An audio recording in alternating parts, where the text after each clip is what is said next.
Isra artinya adalah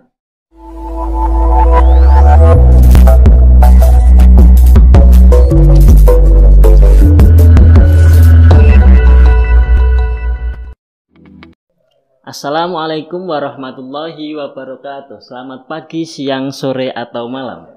Bersama saya Wahid Abdullah dalam acara Religious Time ASC Podcast, Sharing and Inspiring. Di kesempatan kali ini kita akan membahas Isra Mi'raj. Sebelumnya, innal hamdalillah nahmaduhu wa nasta'inuhu wa nastaghfiruh wa na'udzu billahi min syururi anfusina wa min sayyiati a'malina. May yahdihillahu fala mudhillalah wa may yudlilhu fala hadiyalah. Qala Allah Ta'ala fil Qur'anil Karim ba'da a'udzu billahi minasyaitonir rajim. Subhanalladzi asra bi 'abdihi lailam minal masjidil harami ilal masjidil aqsal ladzi barakna haulah linuriyahu min ayatina innahu huwas samiul basir. Puji syukur kepada Allah Subhanahu wa taala yang telah memberikan kita kenikmatan dan karunia-Nya sehingga kita dapat merasakan nikmat sehat dan nikmat sempat. Kedua kalinya salawat serta salam semoga tetap terlimpah curahkan kepada junjungan besar Nabi Muhammad sallallahu alaihi wasallam. Karena berkat perjuangan beliau kita dapat merasakan nikmatnya Islam. Pemirsa ASC Podcast yang berbahagia, Isra Mi'raj dalam tafsir Al-Munir secara bahasa, Isra artinya adalah perjalanan pada malam hari. Dan secara istilah adalah perjalanan Rasul pada malam hari dari Masjidil Haram di kota Mekah, negara Arab Saudi, menuju ke Masjidil Aqsa yang berada di negara Palestina. Ingat, negara Palestina. Kemudian Mi'raj yang berarti naik, dan secara istilah naiknya Rasulullah ke Sidratul Muntaha. Isra Mi'raj adalah perjalanan Nabi Muhammad SAW dari Masjidil Haram yang ada di Mekah, Arab Saudi, ke Masjidil Aqsa yang berada di negara Palestina.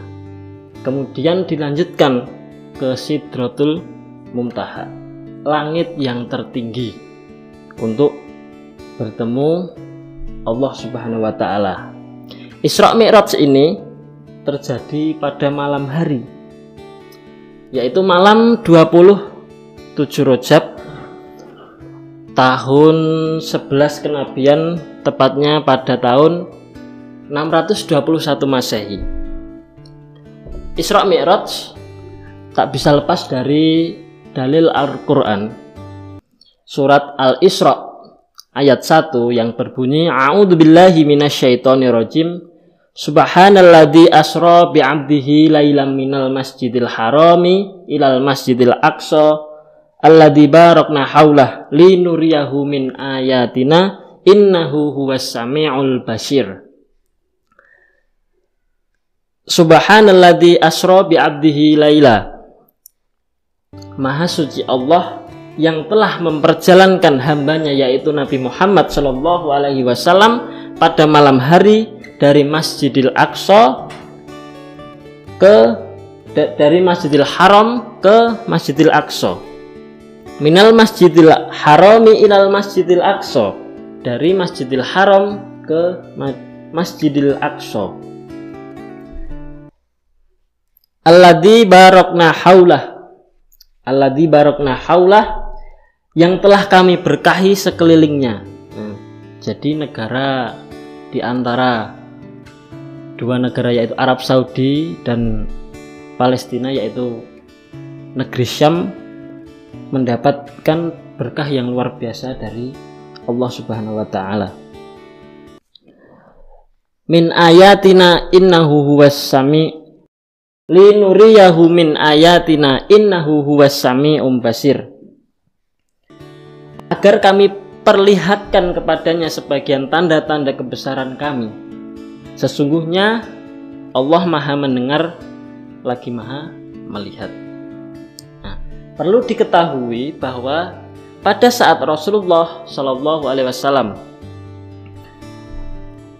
Isra Mi'raj, sebelum Isra Mi'raj, keadaan beliau sedang berduka karena beliau ditinggalkan oleh istri yang dicintainya, yaitu Ummul Mukminin Khadijah, yang selalu mendukung dan meyakini dakwah Rasulullah, dan beliau juga ditinggalkan oleh pamannya yang selalu siap pasang badan apabila kaum kafir Quraisy akan mencelakakannya, yaitu Abu Thalib. Maka pada saat itu Rasulullah sedang berduka, hatinya sedih. Ditambah lagi dengan orang-orang kafir Quraisy yang selalu mengolok-ngolok, menentang dakwah beliau, hingga akhirnya beliau menuju ke Taif dengan harapan penduduk Taif dapat diajak untuk menuju agama Islam. Akan tetapi kenyataannya di Taif malah beliau mendapatkan perlakuan yang lebih parah daripada orang-orang di Makkah, yaitu orang-orang kafir Quraisy. Maka saat itu Jibril berkata kepada Nabi Muhammad SAW, apabila penduduk bumi tidak menginginkanmu, maka penduduk langit siap untuk menerimamu. Maka saat itu pula setelah Isya Jibril menjemput Nabi Muhammad untuk pergi dari Masjidil Haram ke Masjidil Aqsa menggunakan kendaraan yang sangat istimewa, yaitu namanya buraq. Buraq adalah kendaraan yang amat cepat. Satu langkahnya itu sejauh mata memandang. Nah, buraq ini oleh para ulama ada yang menyebutkan bahwa sejenis kuda, ada yang menyebutkan suatu kilat yang sangat cepat. Nah, maka setelah waktu Isya sekitar jam berapa, Nabi Muhammad pergi ke Masjidil Aqsa, kemudian dilanjutkan naik ke Sidratul Muntaha untuk menerima wahyu. Apa yang diterima, wahyu apakah yang diterima oleh Rasulullah Shallallahu Alaihi Wasallam? Nah, dalam perjalanan beliau menuju Sidratul Muntaha, Nabi Muhammad mendapatkan banyak godaan-godaan dari setan, entah itu yang mencelakakan beliau atau apapun itu. Akan tetapi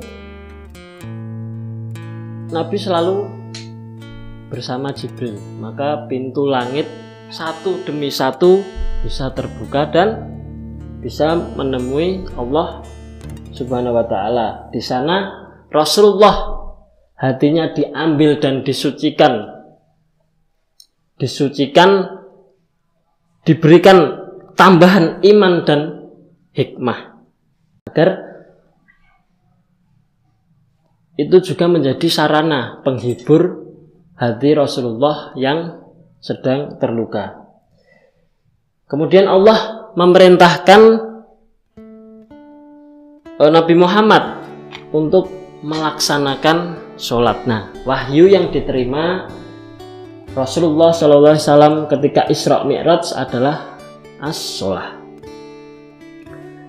Kemudian Allah memerintahkan Rasulullah dan para umatnya untuk pertama kalinya melakukan sholat, yaitu sebanyak 50 waktu.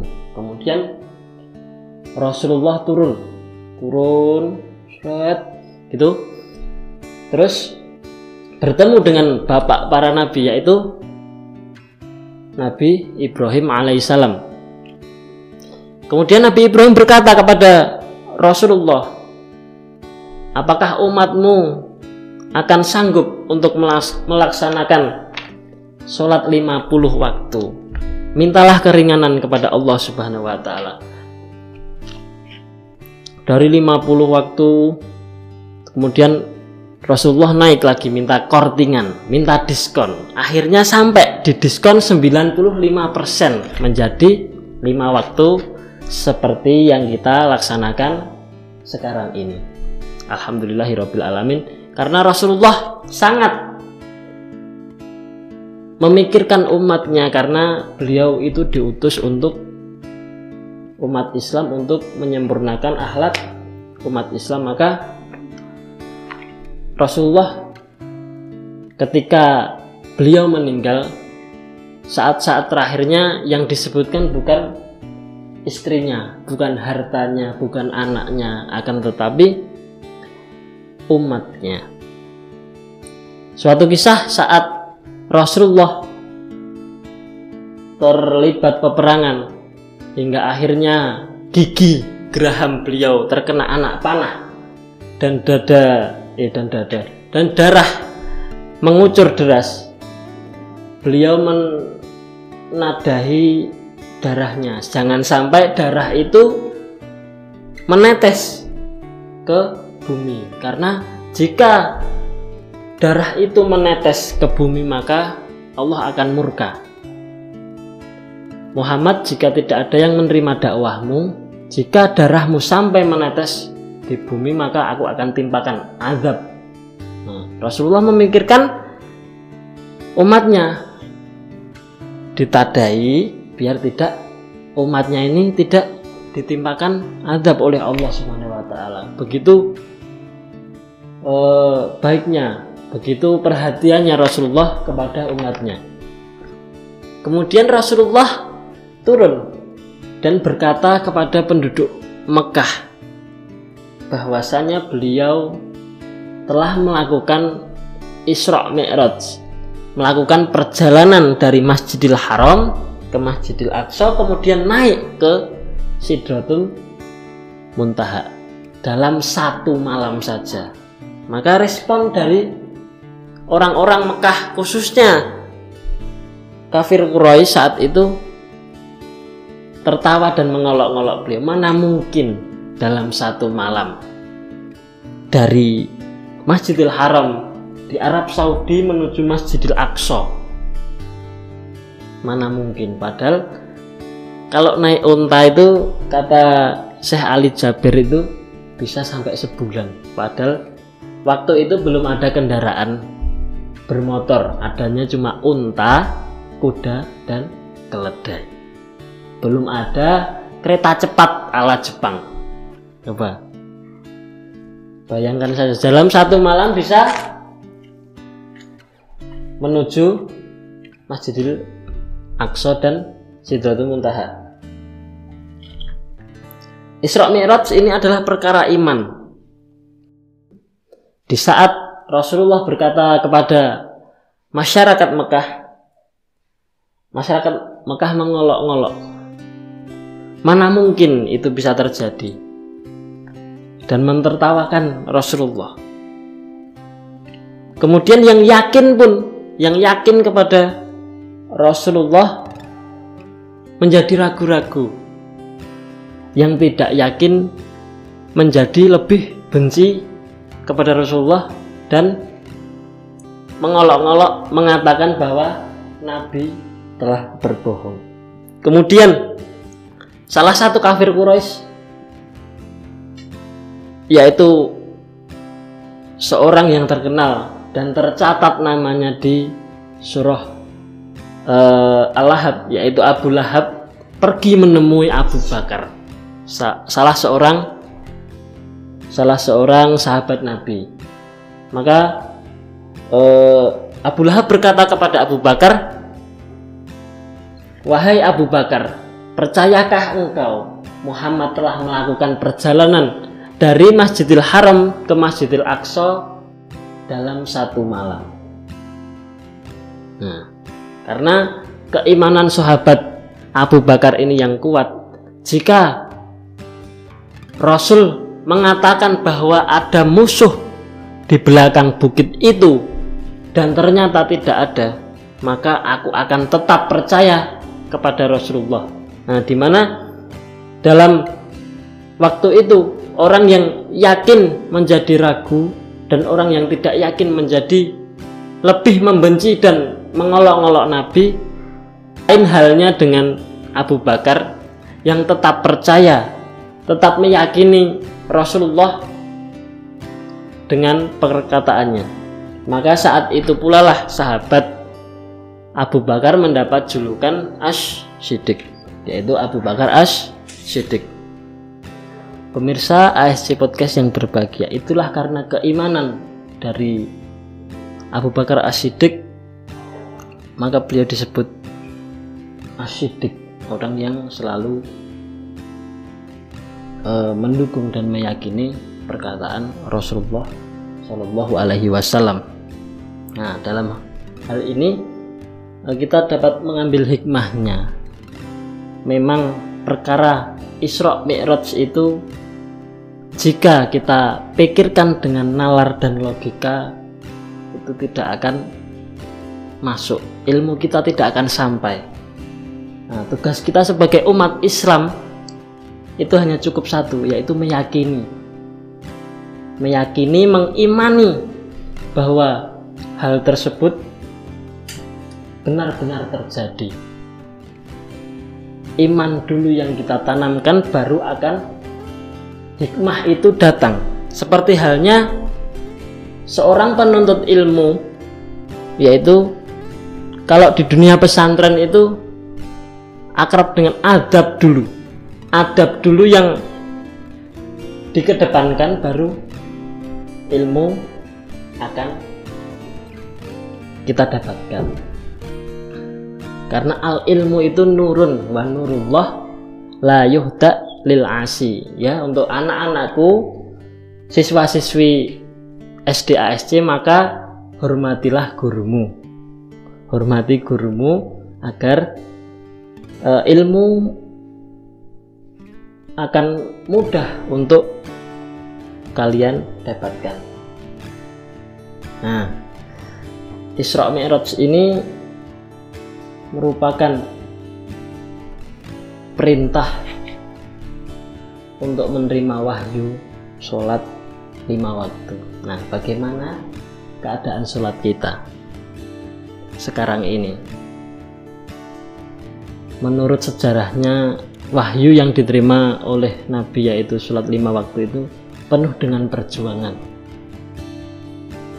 Penuh dengan perjuangan. Yang tadinya 50 waktu dalam sehari, padahal dalam sehari semalam itu hanya 24 jam. Bagaimana? Coba bayangkan kalau kita melaksanakan 50 waktu sholat dalam sehari. Bisa jadi setengah jam sekali kita sholat. Nah, mungkin kita tidak bisa bekerja kalau kita melakukan sholat 50 waktu dalam sehari. Akan tetapi Rasulullah memikirkan umatnya dan meminta keringanan, minta diskon sama Allah hingga didiskon sampai 95% menjadi 5 waktu. Nah, apalagi terkhusus orang Jawa. Orang Jawa ya, karena kita di Karanganyar yang berada di X Karesidenan Surakarta. Kita tahu sebuah budaya Jawa yang melekat pada orang Jawa.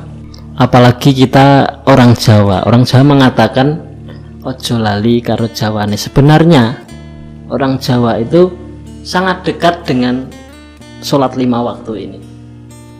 Nah, kok bisa begitu? Di Kecamatan Serengan, di Kampung Petrojayan, itu ada sebuah kampung pengrajin blangkon. Nah, dulu blangkon itu didesain oleh Sunan Kalijaga. Dulu namanya iket ya, bukan blangkon. Dengan 2 kain dan ditaruh di belakang sini, ada itu 2. Itu melambangkan 2 kalimat syahadat, dan di depan itu ada 17 lipatan. Itu yang jika menurut pakem, atau kalian bisa bertanya kepada pengrajin di sana, apa maknanya itu? Makna 17 lipatan dalam blangkon itu adalah 17 rakaat sholat dalam sehari. Maka orang Jawa itu sebenarnya kalau kita paham, di dalam kesehariannya jika memakai blangkon selalu teringat di kepalanya bahwa ada 17 rakaat yang harus ditunaikan.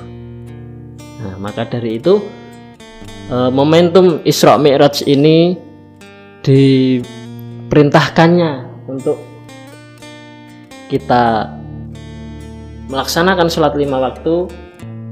Kita harus selalu menjaganya, karena dalam sebuah hadis Nabi pernah ditanya oleh sahabat, ma farku bainal mu'min wal kafir hiya as sholah. Apa bedanya yang membedakan antara seorang yang mukmin dan orang kafir? Yaitu as sholah.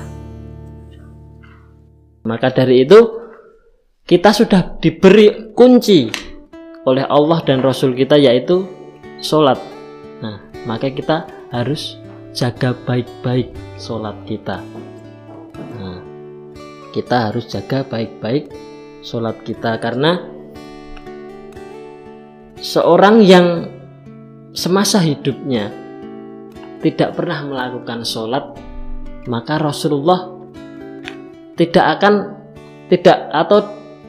jangan pernah menyolatkan orang yang semasa hidupnya tidak pernah sholat. Itu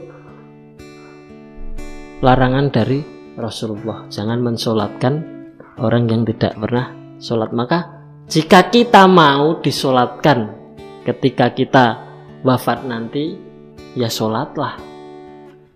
Nah, kita sudah diberi kunci oleh Rasulullah, dan kita tinggal memakai kunci itu untuk menuju surga. Nah, itu tadi hikmah yang dapat kita ambil dari peristiwa Isra Mi'raj untuk selalu menjaga sholat kita. Apalagi kita di Persyarikatan Muhammadiyah yang terkenal dengan ajakan Al-Ma'un, yang terinspirasi oleh surat Al-Ma'un, yang isinya salah satunya fawailul musallin, maka celakalah orang-orang yang sholat, alladzina hum an sholatihim sahun. Nah, yaitu orang yang lalai dalam sholatnya. Maka jangan pernah kita lalaikan sholat. Mungkin cukup sekian dari saya. Lastu bi khairin minkum walastu bi ahsani minkum. Duduknya saya di sini bukan yang paling baik di antara kalian semua, dan duduknya saya di sini bukan yang paling benar di antara kalian semua. Ungdur makola wala tangdur mankola. Lihatlah apa yang dikatakan dan jangan melihat siapa yang dikatakan.